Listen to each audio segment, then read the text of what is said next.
In this video, we're going to talk about expanding logs, which is the opposite of combining logs. All right, so we learned our rules for logarithms. All right, in our previous lesson, we added logs and kind of smushed them together. We subtracted logs and smushed them together. We brought exponents inside. But you can do these in reverse, right? Equal signs work both ways. So if I also have multiplication inside of a log, I can take it and split it up into two different ones. If I have division, I can split it up into these two different logs. If I have an exponent inside, I can bring it out to the front. So I can do these in both directions. All right, so if we just kind of have these written down already, we're just doing in the opposite direction that we already did. All right, so how could we separate this out into simpler logs? We have log base 2 of x times y. All right, I'm looking inside my log and I see there's multiplication. There's ever multiplication inside your log, that means you can separate it out into two separate logs. All right, one with the x and one with the y. And since it was multiplication, I just put a plus sign in the middle. All right, so that's how you can expand your logs out. And the reason you might want to do this is maybe this is kind of a complicated thing to figure out. All right, but individually, they might be easier to figure out. All right, log of a cubed over b. When we were doing this with combining, the first thing we cared about is the exponents. But since we're doing it in the reverse order, now the exponents are the last thing we care about. So we're kind of thinking about this is one term, this is one term, and the big thing between these two terms is this division bar. All right, so when I go to expand these, I can split them up into two separate logs. The a cubed jumps into one, the b goes into the other, and since there was division, I put a minus sign between them. All right, and now this isn't the simplest way I can write them, because now in this first one I have an exponent I can bring out in front.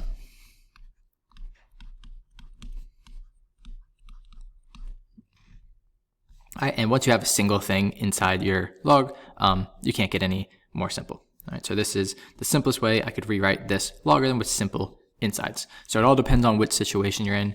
We'll see some examples. All right, this is better because there's certain things we can do when it's all just one log.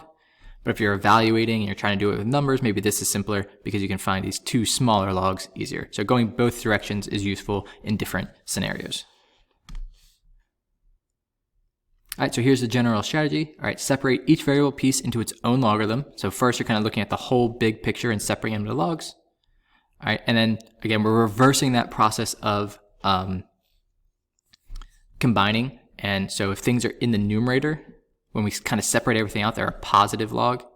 If things are in the denominator, when we separate everything out, they're going to be a negative log.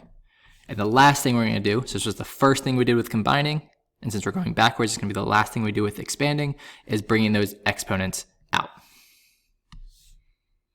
All right, so if I look at this log, I want to separate all these variables into different pieces. So I'm going to have three separate logs because there's three different variables.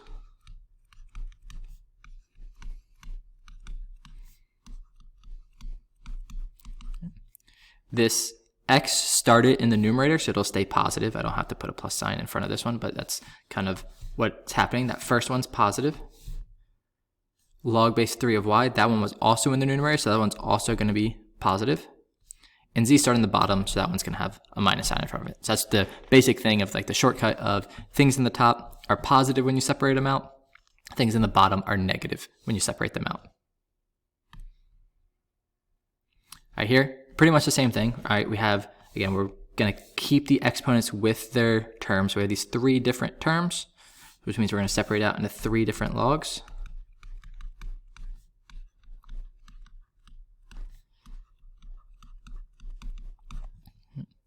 X squared was on the top, so it's going to stay positive.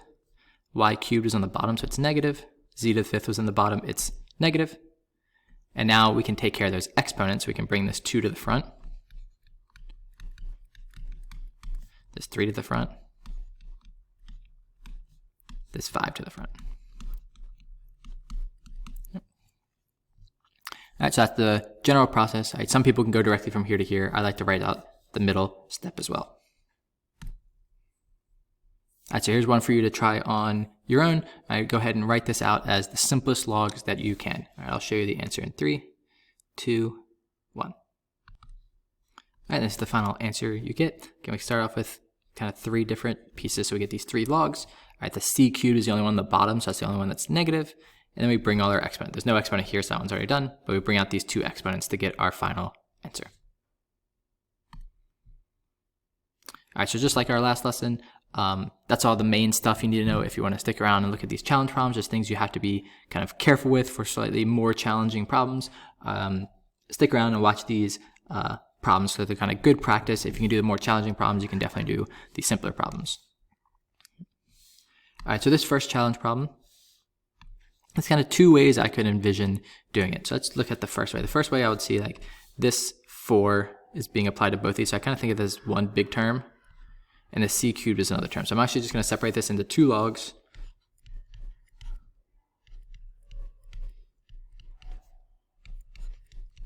And remembering that c cubed is negative because it's on the bottom. And now I can bring out the exponents.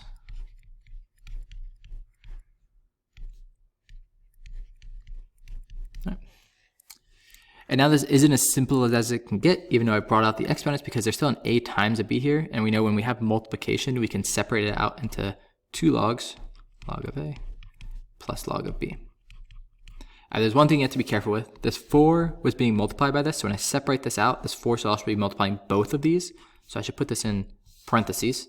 So that 4 is actually being applied to both of those pieces minus 3 log of c. All right, so that would be a final answer you could have for this one. All right, these parentheses are like the most common mistake and what make this a challenge problem.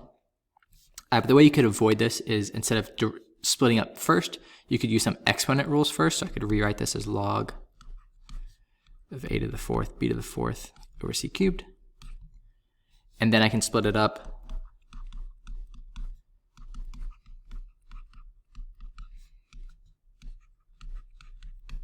And then I can do my exponents.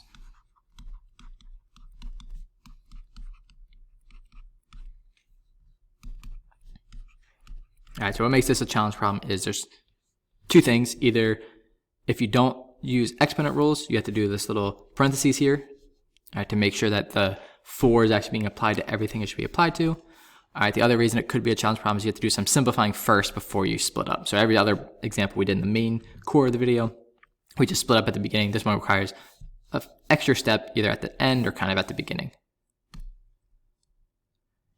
All right, the second challenge problem doesn't look too bad to start. We have this kind of square root part and this 5th root part. All right, so we can split that up into 2 logs.